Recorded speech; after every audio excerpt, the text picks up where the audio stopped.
Ce soir, dans la Tech Zone, zoom sur la crypto-monnaie.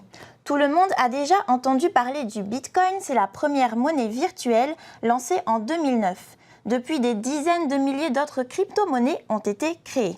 Le but, c'est de permettre de proposer un nouveau mode d'échange de valeurs et aussi de simplifier les transactions monétaires.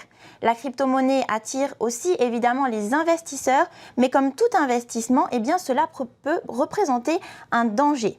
Helmut Banner est le rédacteur en chef de la première revue francophone consacrée aux crypto-monnaies. Nous l'avons contacté.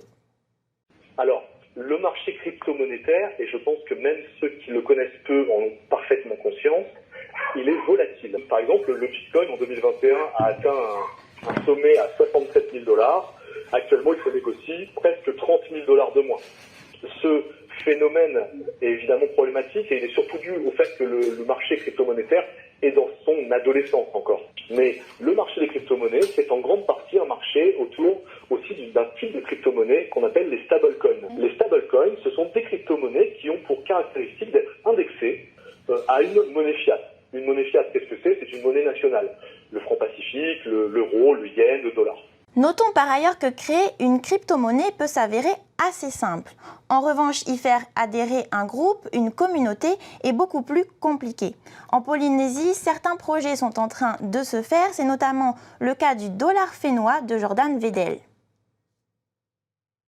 J'ai voulu lancer ce projet il y a quelques mois avec pas mal de monde qui me suit derrière pour justement mettre un petit peu en avant la Polynésie dans le monde de la crypto-monnaie. Là aujourd'hui, actuellement, on a déjà notre première crypto-monnaie d'échange qui est le FPT, le French Polynesia Token.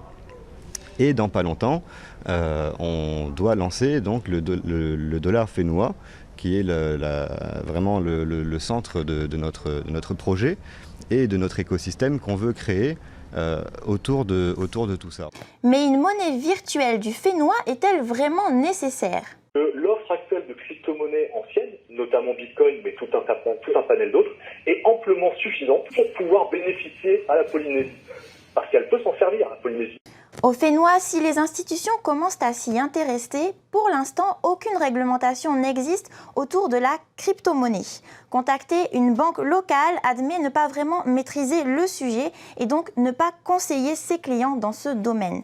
Évidemment, comme pour tout, les arnaques existent. Pour ne pas tomber dedans, il faut avant tout s'informer. Quelqu'un qui ne connaît rien, il a globalement plutôt 2 chances sur 3 de tomber tout de suite sur un truc d'escroc, ou dans le meilleur des cas un petit peu bancal, plutôt que de tomber tout de suite sur les bons projets, sur les bonnes mécaniques qui permettent un petit peu de se faire plaisir dans la crypto-monnaie.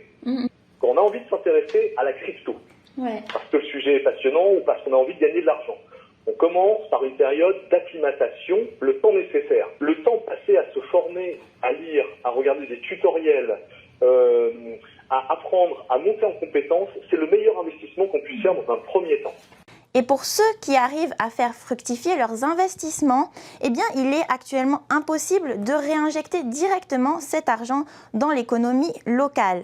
En métropole, certains choisissent même de partir, de déménager dans des pays plus ouverts à ce système, comme par exemple le Salvador, où le Bitcoin est devenu une monnaie officielle.